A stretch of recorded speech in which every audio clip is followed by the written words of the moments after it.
Good morning, everyone, and welcome to Strictly Business. My name is Rich Wallace, and we are starting our show off this morning at 7 a.m. on this great Wednesday morning. This is called Strictly Business. We're here 3 days a week, Wednesday, Thursday, and Friday at 7 a.m. So if you want to learn more about your business, looking at how to prosper in your business, or just trying to figure out what kind of business to start, this is Strictly Business, and that's what we're about. I want to take a quick break to talk to you about some of the things that we're going to be moving forward in here in the Strictly Business zone.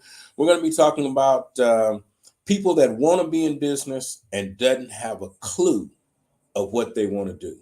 We're going to talk about your passion, your opportunities to be able to step up to be in business so that you can figure out exactly which zone you want to be in or where you want to be at while you're in business. This is Strictly Business. I'm Rich Wallace, and we have a wonderful show for you today. So stay tuned and keep tuned up for your business. We will be talking to people about motivational, an opportunity to step up your speaking game. If you're looking to be a motivational speaker and you haven't had the opportunity or no one is asking you, go take a look at our calendar here on Strictly Business. We're at Edge TV Network, and you can sign up to be a guest on this show. We will be on several different platforms. Today, we're out on Strictly Business on our YouTube channel. We're also on Strictly Business's Facebook channel, which is Edge TV Network.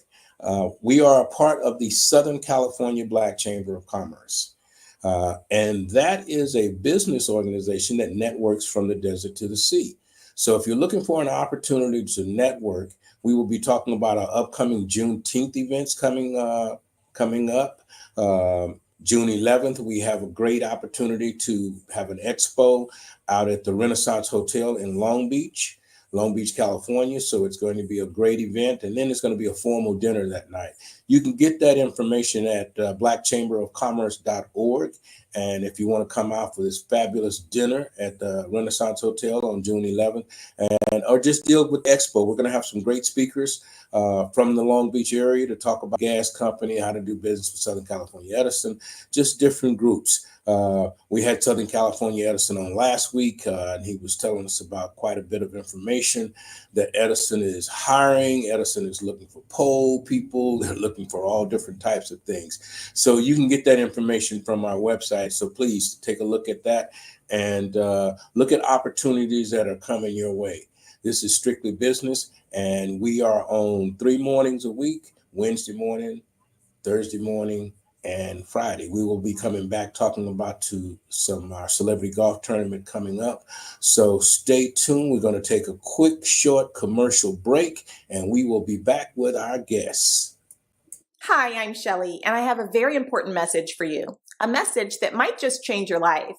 During the COVID pandemic, approximately 41% of Black-owned businesses closed their doors. That's nearly 500,000 businesses across the country that no longer exist.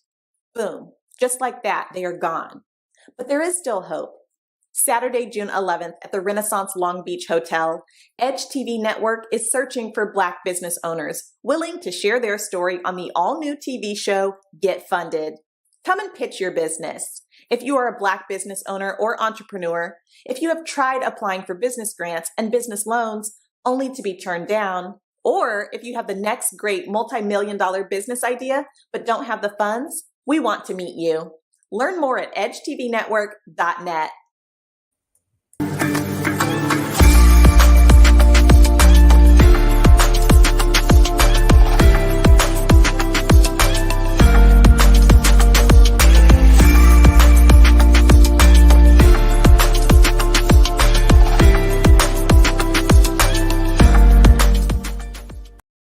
And welcome back. I'm going to get right into our show, and I asked this wonderful young lady how to pronounce her name, and I already am going to mess it up. So I'm just going to bring her on, and she's going to do the proper instructions on how to pronounce her name. And this is Rich Wallace here. So, hey, good morning. Good morning. Yes. Tell us how to pronounce that. Your first name. It's actually Oshana. Oshana. Okay. Yes. I And was to me, practicing. Yes. it means fulfillment and joy. Oh, now that's a wonderful thing. Yes. Oshana, tell us a little bit about what you do. Thank you. I'm very happy to be on your show, Rich. I'm a speaker and organizational consultant and mentor. I've been in the trenches with professionals for a while. I've worked with scientists, helping them to start 2 new companies. One of them is a consortium of scientists and engineers who work together on contracts and grants to help them with leadership and teamwork, creating a positive culture. I also do a lot of work in the area of training. During the time that I've been working with professionals, often in the early stages or before they start a business, I actually began to develop a method that works in many situations. It's not specific to one situation, but it's very effective.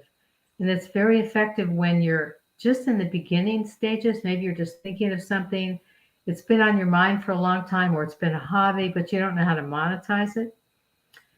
This method is very helpful. And I can give you several examples, but what I Yeah. want to Could you share give is us that a, right now, I yeah. work with professionals at all stages, assisting them to create success.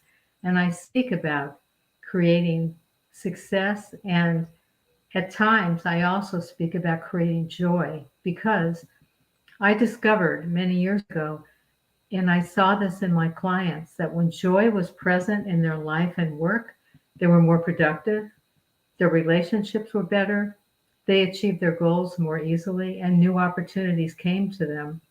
So I started working on creating joy. And because I'm a trainer by nature and a coach by nature, I created these methods that work wonderfully well.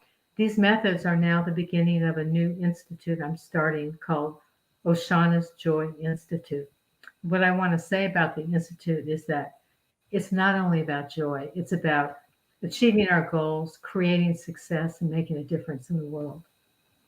Oshana, now is there a you created a system for small businesses to work better, or is the Yes. system designed necessarily to have a small business decide on what they're going to do? So, if I have a print shop, how is your system? Is it organizing my paperwork, or what the process of your system that I may be able to bring into my shop and utilize it to help me grow or to just help me get organized? I think it's a great question. And so you already have one, right? It's not on the drawing board. So Yes. there's always ways to get better. There's always more. Actually, one of the principles in my work is called practicing more, which is about doing more. And so if something isn't working right in a print shop, you could actually create categories of every aspect of your business, every goal, every project, even relationships. And by doing that, you and or others that you're working with, co-workers, co-owners, partners, investors, you could really, it's almost like taking a lens and looking more closely at everything. What happens, and I know you know this, is often with entrepreneurs, we're so busy with the day, we don't take time to go back and look. We don't take a deep dive and really look at everything we're doing to see how it's working. So to answer your question, yes, in my work, I have created a system. It's actually a curriculum as well for creating success and achieving your goals. And if desired, creating more joy and well-being for your employees. Because in the research I've done in the area of organizational culture, when employees have greater well-being and they're happier and their needs are fulfilled, they're more productive. And I would never claim this, but that can make a big difference in the bottom line. So I would say that there are certain success principles that can form a foundation for the success of a company. And there are certain success practices which have more to do with staying organized and on top of every goal and every project. And this is essential and often overlooked, and myself as well. In many years of my own practice, I didn't do this work. But during the pandemic, I've had more time to do research and to create, I would say, original and innovative methods for success. Now, Well, Shauna, you mentioned happy employees. How is it? Because people don't want to go back to work today. We're having there's job help wanted signs everywhere. Young people are looking at working from home. How would a small business, two employees, how do you focus? Because right now minimum wage is going um, but salaries are climbing. People can't afford to live even on the salary that they're getting an increase in. But the small business owner can't afford to give that increase because he's not making any more money. So we're kind of trapped between giving you more money, trying to keep the doors open, and I need to try to keep you happy. So, how, as an employer, I am to get you to keep coming to work for a little bit more than minimum wage, making you happy. You can't pay your bills. I mean, there is a struggle, but the business owner, the entrepreneur, is in the same boat because basically he's an employee of his own company. That's right. And how this flow, or what can we do in this Yeah. economic powerless time that we have as people? What can we do to stay in business, keep our employees happy? Will your system do something in that area, or do we just bring cake every day? Well, let me describe one method that's worked well, Rich, for myself and my clients. And every time I've taught it, there's been a positive result. I cannot claim that I'm the owner of this method because there's a whole body of work in my field, organizational development, which is called inquiry, INQUIRY. I call it a survey, but let me give you a few examples. I Part of my work is in the technology field. I've been working in the technology field for 14 years, and I love the technology field. My major client, actually, I helped him start his first company using this method. And then later on, he said to me, I have an idea for another company. And I said, well, what is it? He said, it's a consortium of scientists and engineers who work together on contracts and grants. I said, okay, let's use this method. So I volunteered. By this time, we had mutual colleagues because I had helped him start his company. We networked together, especially in San Diego. We created strategic relationships with engineers and scientists at two major universities, UCSD being one. We still have many of those relationships. But by the way, I'm really big on developing relationships, which I think is one possible answer to your question. Developing relationships, I feel, is one of the most powerful tools, I'm going to say, for creating income. But it's first about nurturing the people that work with you and helping them develop their creativity, their strengths, and their skills. That in itself can solve many issues that can result in more income. But back to the method. I went to our mutual colleagues, all scientists except me, and I asked only one question. And this question is a part of this method, and that is open. I'm sure you're familiar with active listening. You might even teach it at your school, I don't know, but active listening, for those that don't know, is actually a whole body of work as well about how to ask questions that create new possibilities. And I'll give you an example.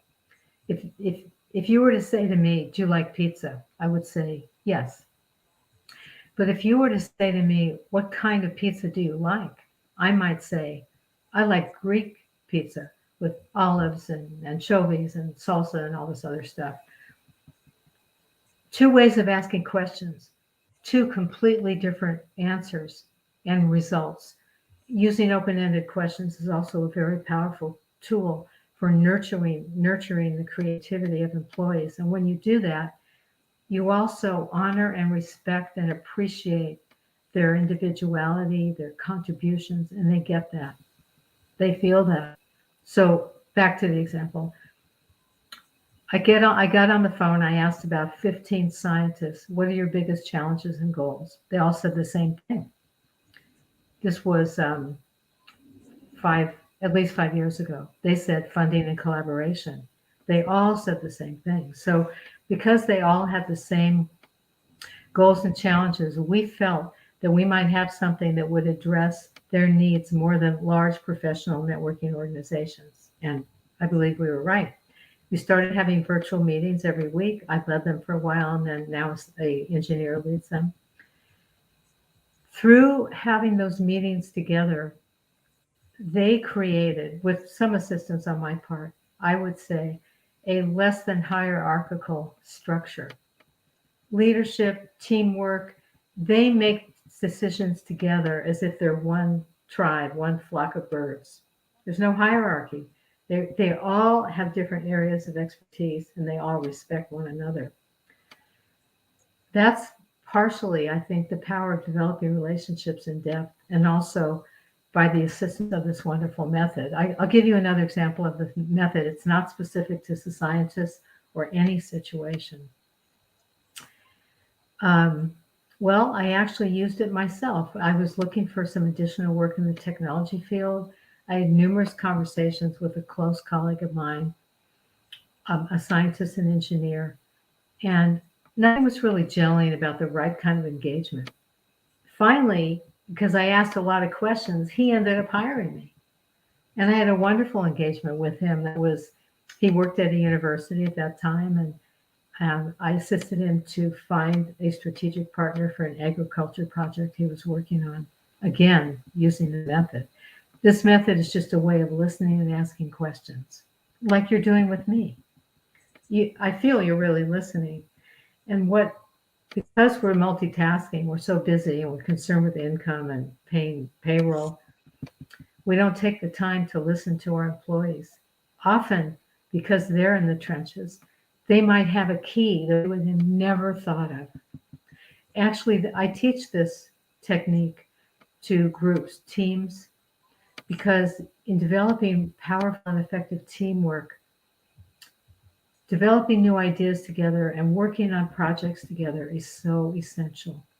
And so I think I want to answer in a different way as well. It's not just about creating a positive result for a project. It's about creating the infrastructure for repetitive success. And so the method that I teach, and by the way, I've grown a lot myself professionally and personally from this work too, is that this method creates a foundation for ongoing, and I would say increasing success. So basically, it's almost like you want to re-interview your employees on a regular basis just to have some understanding of what they may be dealing with at home or around their own world. I know I had at one point, I had over 100 employees at some restaurants that I managed, and it would be very difficult to communicate with each and every one of them consistently. But way we were able to keep them happy was through special events that we would have, contests that we would have, and then we would gather at individual stores once a month as a group, like a family. And people like being treated like family as opposed to employer-employee a lot of times. But the employer must keep himself separate from that. You can't get too buddy-buddy. So as a boss, how do you make sure that you maintain such a good relationship within the system that you've worked, but I still have to be the boss? Is there a possibility of an entrepreneur going too far with an employees, or where's that thin line at in professionalism that you teach, or organization that I can be sure that my employees or maintain the relationship that I have? It's kind of like a parent and a child. Sometimes a parent can over, oh, I just want to be their friend. No, you're not their friend. You're the parent. So it's that thin line between having your child be one of your good friends, but also understanding that you're the child. So as a working environment, is there something within your system that allows that employer to let's say be friends but at a distance? It's a great question. And I have a sense that you did a great job on both. I would say that there, certain guidelines for the way any company makes decisions, probably in some kind of operations manual. And so, in terms of making decisions and who has the final say and all that, that's formal. But being on this hockey field or soccer field together and just having, or going out and having beer and pizza, I think that levels the playing field. It shows you care. And so I think it's about whether you're focused on business or getting to know them and appreciating them for their contributions. And that's a good thing, to be able to enjoy your job. So many people are not going back to work because they don't enjoy the job, not necessarily what they were doing, but maybe the place that they were doing it at was somewhat toxic. I know a lot of times federal government jobs can get toxic. Pay good and pays the rent. So I have no objections of anyone going out and getting a job. They're taking care of their family. But as an entrepreneur, it's a different kind of take care of. You've got to have yourself up. So do you do any in your public speaking? Do you do some motivational steps and how to be positive every day, every single day, with so much weight on your back that you have to carry? You got to have the answer for all of the people that come to you and go, how do we do this? Or what do we do with that? And so as an entrepreneur, to stay motivated, is there something that you do that you tell in your public speaking on guiding that person to and I use the simple theory that the Lord gave me today.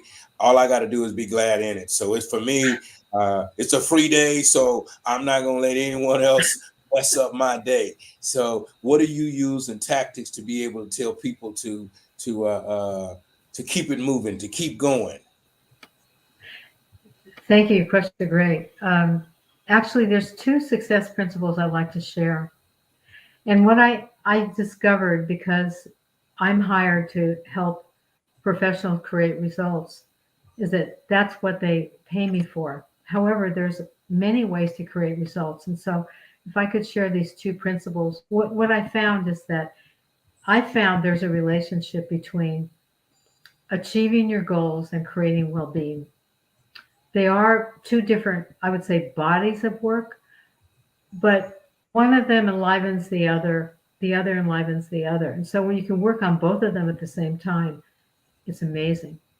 Two of the success principles I'd like to share is, one of them is, maybe you even speak about this or on the radio show or in the youth school. I call it creating momentum. And momentum is just the ability to go forward to achieve a goal. What creates momentum, I found in my life and work and with my clients, is consistency. So an example would be, you have a really essential goal in your business. Let's say it's the printing company, whatever it is. So many, maybe it's a certain number of clients or certain dollar amount, whatever it is. To take the time to focus on writing about creating momentum and then having very consistent action steps to do that, and then revising and looking at them and examining them, is all part of creating momentum and success. And I have found, I would say, with most people I work with, and myself too, the consistency is what builds momentum, often lacking. I don't know what you would say about that, if you would feel that way. Well, I think consistency is really the answer to almost everything. If you're doing it, even if you're doing it wrong over and over and over again, wrong becomes a little better, and then it gets better, and it gets better, and then one day you've got a great thing, and you don't even remember that you were doing it wrong. So the consistency of it is what I try to talk to entrepreneurs about, is that you have to do it daily, and you can't give yourself deadlines. Sometimes deadlines are good, but sometimes deadlines are dead. So when you put a deadline on it, when something dies, it's gone. So you Yes. have to be careful in saying, if this doesn't work by March 31st, I'm going to do this. No, you have to be careful with deadlines.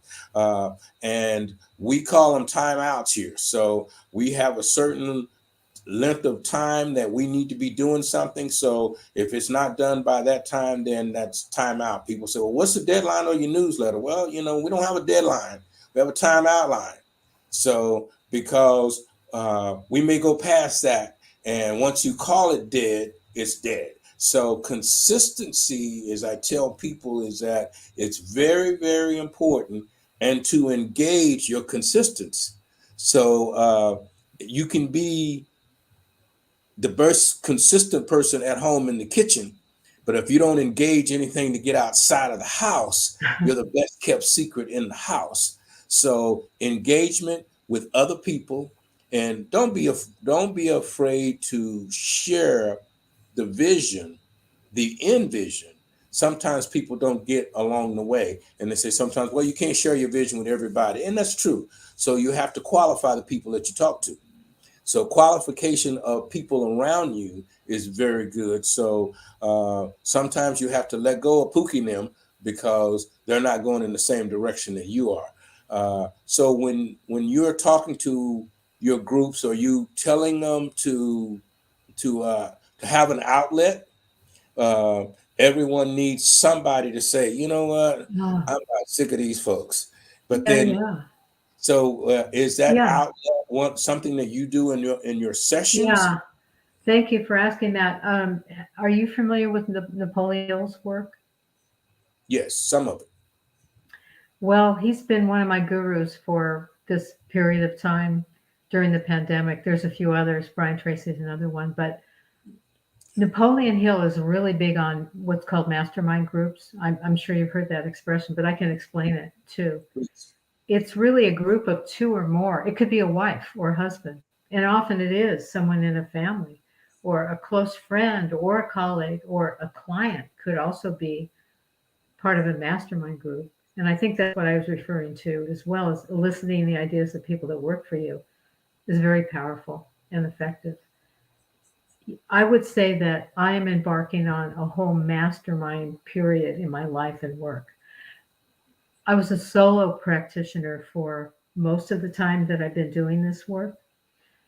But in the last 2 years, it didn't feel right anymore because I know that I can make a bigger difference working with people with complementary skill sets in the world, and I want to make a bigger difference.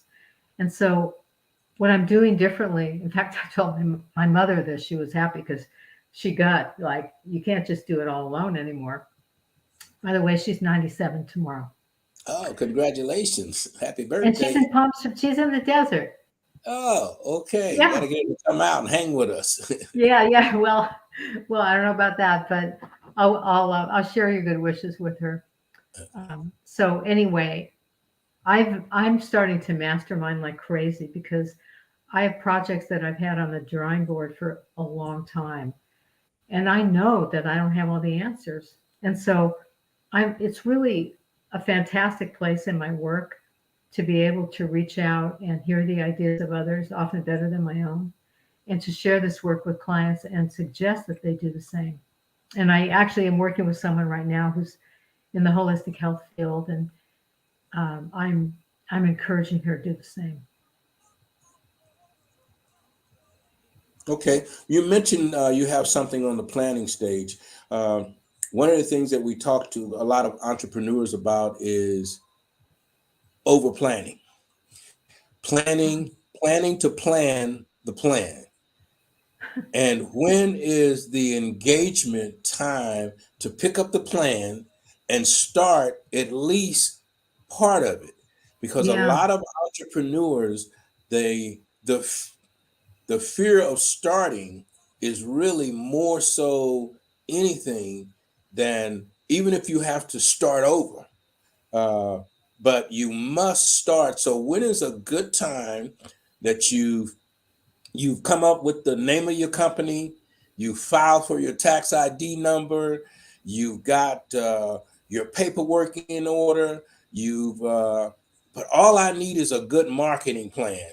or all I need is 2 people to sign up so I can get 2 more people to sign up.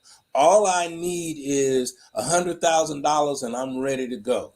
All I need is someone to watch the kids while I go do this. All I need, and I tell people, all you really need is to start. So how do I pick up the plan? Great plan. And what is the starting point? Is the starting point getting the tax ID number? Is the starting point making some phone calls to or creating a GoFundMe page? Where is the starting point on the plan that you have on the table? So maybe we could share with someone that has a plan, they're ready to go, and they just need that left foot of fellowship to kick them out the door. It's so true. You know, I think one thing about starting is giving yourself permission to fail over and over. I think it was Thomas Edison. I think it was like 12 or 14,000 failures before he had the success of a light bulb, electricity. And I think Colonel Sanders had, I think he went to 1,000 chicken farms before someone said yes. Kentucky Fried Chicken. And so I think perhaps in our Western, I'd like to hear your ideas on this. Perhaps in our culture, we haven't yet created the context and the acceptability of failure. Because I could tell you with this one project I've been working on, I've been tweaking it for years. And I really don't want to have a deadline. I'm having too much fun tweaking it because it's just getting better and better. It's like a good soup, you know? And I think that, I know what you said about deadlines, because I know that Brian Tracy is big on deadlines, and I'm going, because there's this organic process, I think, with our thought processes and with teams and groups and with a company. And you cannot force a positive result. Some of it is organic, and yet I understand the realities of business that sometimes deadlines are essential. So I would say permission to fail. I would also say that the best time to begin is now, and to not wait a moment, because you're going to get new insights. If you do fail, you're going to see ways to make it better, or maybe you're one of those fortunate ones that out of the bat, you are successful. And actually, I want to share one thing about this survey method that I've been working on, is that one way you can use it is to see the financial viability of a project. And that's by going out to potential clients and asking them, what do you think of this project? What would make it better? What would you pay this for it? Would you pay that? You could also get pre-contracts or contracts using this method. So it's human nature to wait when we don't have all the answers. It's like you said, if I only had this, or if I only had that, then I'm ready to start. Often that's not true. The best time to start is now, because you can have a mastermind group with friends or colleagues or clients and let them help you create a successful business. Fantastic. We're going to talk about the best time to start when we come back. We'll take a quick, short commercial break, and we'll be right back. Hi, I'm Shelley, and I have a very important message for you. A message that might just change your life. During the COVID pandemic, approximately 41% of Black-owned businesses closed their doors. That's nearly 500,000 businesses across the country that no longer exist. Boom. Just like that, they are gone. But there is still hope. Saturday, June 11th at the Renaissance Long Beach Hotel, Edge TV Network is searching for Black business owners willing to share their story on the all-new TV show, Get Funded. Come and pitch your business. If you are a Black business owner or entrepreneur, if you have tried applying for business grants and business loans only to be turned down, or if you have the next great multi-million-dollar business idea but don't have the funds, we want to meet you. Learn more at edgetvnetwork.net.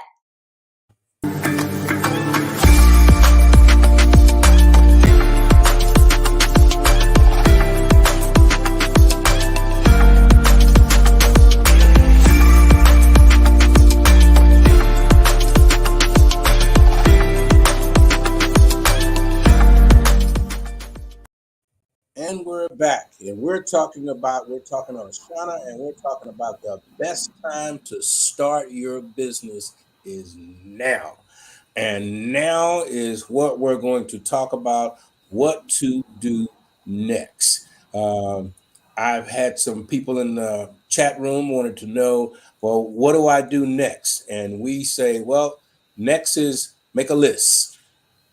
Make a list of 10 items. I know you're in the planning stage, but do you have your tax ID number? Do you have a program that will allow you to be able to do bookkeeping? QuickBooks is a good one to start with. So we want you to get some starting tools to actually start. So Ashana, do you have anything in mind that would be starting tools that these young entrepreneurs would start with? The plan is out. They wrote their business plan. They got an idea. They're ready to go. Now we're getting ready to engage, leave the living room and find that client. So how do I find my first client if I'm a bakery? You know, where do I get that first client from if I'm a mechanic? And we use these general businesses because of the Black Chamber of Commerce has over 3,500 small businesses from one end to the other one that are members throughout the Southern California region, from the desert to the sea. We want to be able to, when we address these things, we want to be generalized, but also focused so that what works for the mechanic will work for the bakery, and it will work for the print shop, and it will work for the educational program. So as we start today, what is our first start takeoff button to go? And if there is a session that you teach, give us that information so they can find you when this is over. Well, if they have a business plan, I'm thinking they probably have already done some number crunching, or they might have some potential clients, if not clients. Okay, in a number crunching, let's go back to a business plan real quick. I know what I want to do, but I don't know the numbers. So where do I get these numbers from? I just lost my job at Southern California Edison. I'm not putting them under the bus, but I have some money in the bank.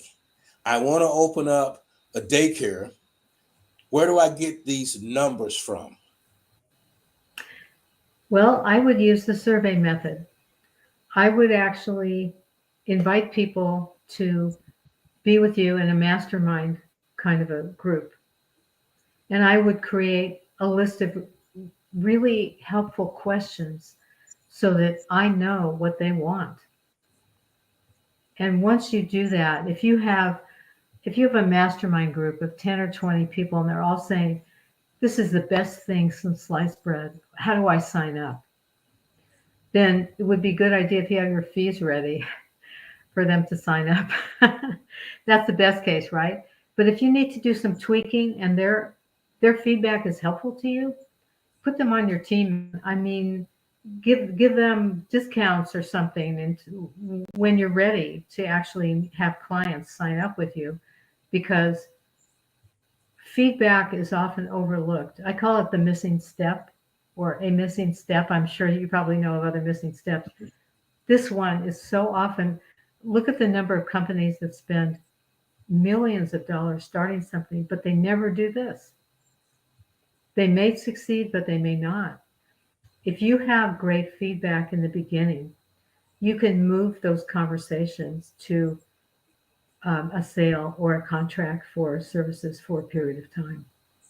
Well, I think now you mentioned this team, and it's bringing about some interesting parts in my head here. Is that how do I, if I want to develop a brainstorming session? Yes. Let's say I'm going to invite some of my dearest friends, or some people that, or even a couple of my haters over, and we're going to have some cake and coffee or a glass of wine. And I'm going to make a presentation to these people, and I'm going to ask for their opinions. Now, one of the things is that being an entrepreneur or being a creative person, you have to be able to take criticism as well as that's a great idea. That's a great idea, but I have a good friend of mine that can give you a compliment and put you down in the same sentence.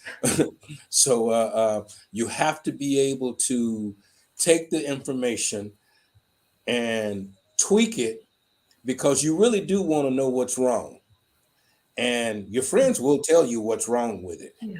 So I'm listening to what you're saying in a brainstorming session before I take out the door with my business. I have a small business plan. I've had it put together. I'm going to have some friends over. We're going to have a glass of wine, and I'm going to share this with them and get their opinions about how this should work. And I think what you've hit on is a good topic that most people have not tried before they've launched their business, because I know it's a great idea and I don't want any negative opinion about it. And I just want to go ahead and do it because, or I just want you to give me some money. You know, I don't need Right. you, but you need to be able to take those oppositions to find out that you don't use this kind of flour in that kind of cake. So, and I may not know that, you know, because I've been making this kind and now I want to make this kind and that kind, and I don't know how to make the labels. I mean, this goes all the way down to simple labels and correct English. And you ever bought anything and it was misspelled, or whatever the product was misspelled on the outside? So having proofreaders and all of these different types of pieces that really doesn't have anything to do with the finished product, but it makes the finished product a finished product. So, and I guess what I'm saying is that pulling a team of people together is a great idea. So, do I start with friends and family? And say, oh, don't work with family. Don't bring your family in. But you got to start someplace. And if you start with friends and family on what you're trying to do, and not that you have to take every opinion on the table, Right. but if you listen to every opinion, it may make you change the way you're shifting a few things. So in putting a team together, how would you necessarily put a team together? Would you use old employees or old friends or what? I think you can have more than one. And one thing that's really helpful is to tally the answers you get, because what you're looking for are patterns. Like when I shared the example of the consortium of scientists, they all gave us the same answers. So we knew we were onto something that wasn't being addressed.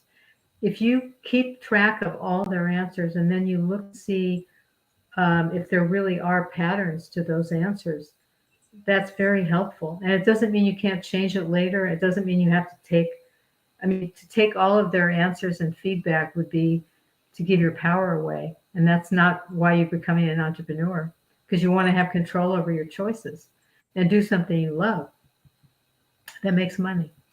So I would say you could have several different groups or kinds of groups, and maybe there's a way you could get back to them.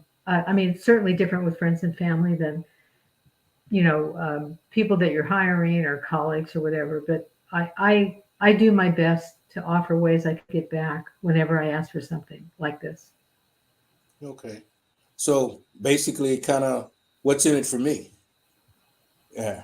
So Yes. if you can show me how helping you helps me, then I'm more apt to do whatever I can to make sure that your success level is up and above beyond. Uh, Yes. and okay, And now, you're always wanting to increase that. In other words, Edward Deming um, did a lot of work in Japan, and his work was about continuous improvement. And so I feel to be a successful entrepreneur, we always want to be honing our skills and strengths. And I'll share the difference. A skill is like you want to become an engineer and you go to engineering school and then you perfect your skills as an engineer. It's technical in that situation. A strength is actually a positive quality like empathy or courage or including others, appreciating employees. I've actually done a lot of work on. I have a whole body of work on creating positive qualities. I mostly just did it with myself for many years. I'm just in the beginning of going more public with something that I so believe in, and I also believe that developing your strengths is as essential as developing your skills for success. The end Okay. result being success. Now, in recognizing, you mentioned strength, in recognizing your strengths and your weaknesses as an entrepreneur, one of the things that I'm very obvious of things that I can't do. So I search for those that can do, and I tie ourselves together because I can't do it all, even though I believe I can, and even though I know I can, but it takes another set of hands to actually make it work. A lot of times I tell people all the time, just because you can do it doesn't really mean you can do it. So if you have another set of hands working with you, and you mentioned that you work by yourself a lot, that you're able to pull these things together because you have the talent in doing that. Is it easier that you're working by yourself and you don't have to explain to me, the co-pilot, uh, what to do next, because you actually know what to do next? And it's kind of almost back to that parenting thing. Is that, you know what, let me just go ahead and do it, because if I have to wait for you to get this done, Mhm. I could be finished and I could be going on. But in a partnership, which is one of my next questions, is should I have a partnership or should I have a corporation? Which direction? And it's all individualized, but if you're used to working independently, Mm.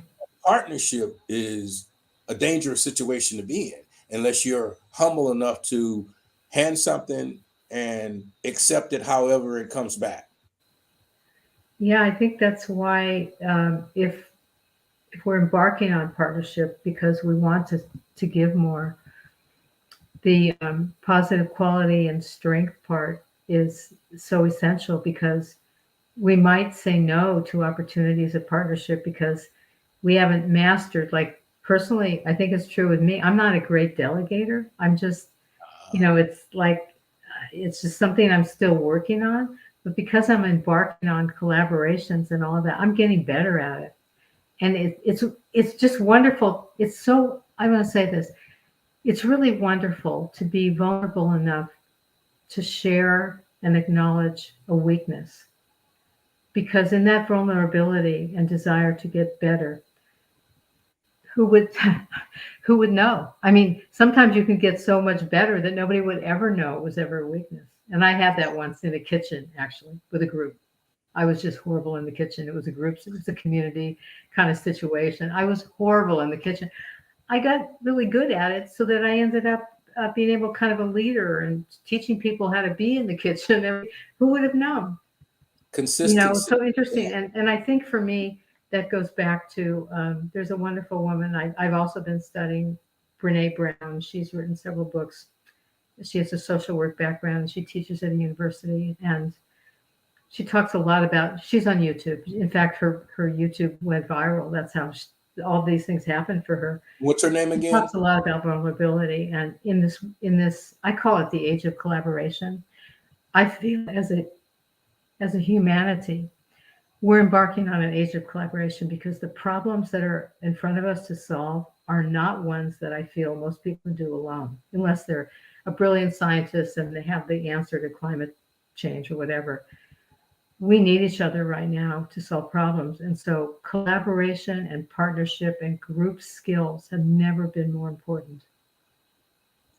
So then, as you talk about the different groups that come together, we are the Southern California Black Chamber of Commerce, and we work with so many other groups. We work with the Hispanic Chambers of Commerce, the Asian Business Association, and several other different organizations throughout the Southern California region.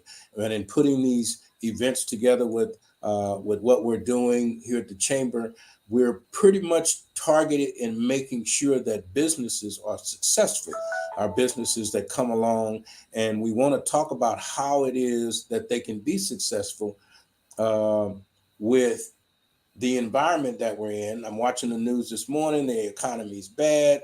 our gas is going to, we're in the Southern California region, the gas is going to get up to $7. It's a little over $6.50 now in certain spots.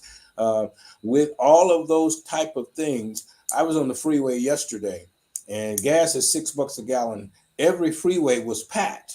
You know, that the gas prices did not make anyone decide not to go anywhere. So in this time that they say retail buying is up, Amazon is delivering packages like crazy. So as they tell us that the economy is bad and we can feel the pain, people are still living their lives and doing what they need to do to be successful. So in saying all of that, I'm saying that you can't allow the negative of the world around us to impact you not doing what you believe you should be doing. And it's what you were saying earlier. Now is the time to start your new business. So we emphasize the in and now being right now to get started. And as people leave this show and think about, okay, if I'm going to start now, how do I get a hold of Oshana so she could tell me what to do next? Is there a website that you frequent? Okay, can I get that information so you that we can? can? I have a website, and I think I'll spell part of it. I'll say it first. It's OshanasJoyInstitute.com, and so it's spelled O, S as in Sam, HANA, and then with an S, OshanasJoyInstitute.com. And my phone number, can I give my phone number too? Yes, please. Okay, sure. It's 602-463-6797. I'll say it again. 602-463-6797. And my email, which is very similar to my website, is my first name, Oshana, O, S as in Sam, HANA, and then at OshanasJoyInstitute.com with an S. And I offer consultations without a fee because of the missing step. I believe that you could sign up for someone to help you because maybe you were referred to them. Maybe they're not the right fit. I need to know I can help someone. And I need to know that whoever wants to work with me resonates with these types of methods that I've shared today. And so I believe in this missing step of having a consultation to see what could be next for you and how whatever is in this work that I've been developing could assist you to achieve your goals and create success and help people. And Oshana, where are you at now? Where are you? Well, I'm in a traveling mode right now. Okay. I'm in New Mexico until I return to my both places that I love, which are California and Arizona. Okay. All right. But you're in New Mexico right now. Okay. I am. All right. Oh, okay. Fantastic. Well, we wanted to thank you so much for coming on. We appreciate the information that we got. This will be on our YouTube channel, so we can refer back to it if you missed it. We will be sending it out to our members so they will be able to get the information and share on it. And this is Strictly Business. We're going to take a quick, short commercial break here, and I'm going to come back and tell you about some special events that we got coming up. So, hi, I'm Shelly, and I have a very important message for you. A message that might just change your life. During the COVID pandemic, approximately 41% of Black-owned businesses closed their doors. That's nearly 500,000 businesses across the country that no longer exist. Boom. Just like that, they are gone. But there is still hope. Saturday, June 11th at the Renaissance Long Beach Hotel, Edge TV Network is searching for Black business owners willing to share their story on the all-new TV show, Get Funded. Come and pitch your business. If you are a Black business owner or entrepreneur, if you have tried applying for business grants and business loans only to be turned down, or if you have the next great multi-million-dollar business idea but don't have the funds, we want to meet you. Learn more at edgetvnetwork.net. good. All right. Okay, we're just back here right now. We want to just kind of briefly, we had Oshana on, and she's in a waiting room. I can't wait to get over and talk to her real quick, but we wanted to come back and tell you about some upcoming events that we have. we have our June 11th event. It's going to be at the Renaissance Hotel in Long Beach. You can't miss that. We also having Young Visionaries having a dinner tomorrow night on Friday in San Bernardino at our Fox Theater there on D Street in San Bernardino. So go to our website at blackchamberofcommerce.org and you can get that information. You can dress up on Friday night, look good.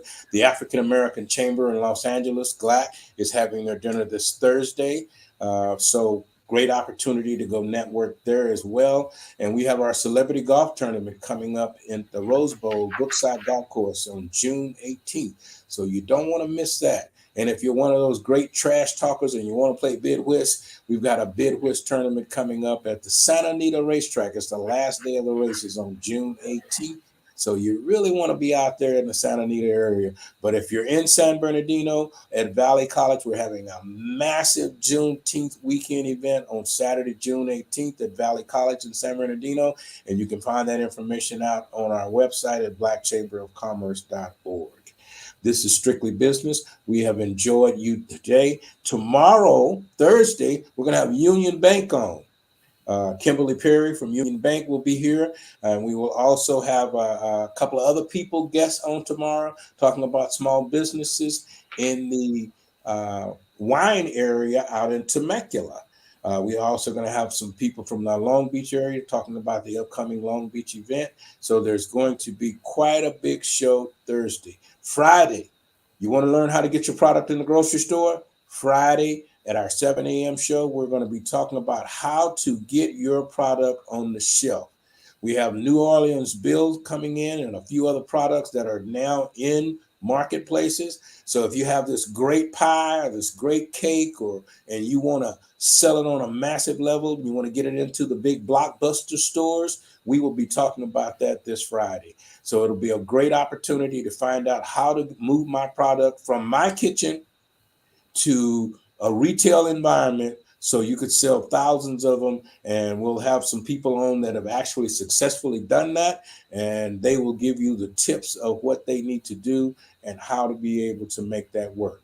So this is Strictly Business. And if you have some ideas or concepts that you want to be a part of and you would like to voice them, or you have a problem, or you don't have your customer base, come on, let's talk about what we can do to get you the customer base you need.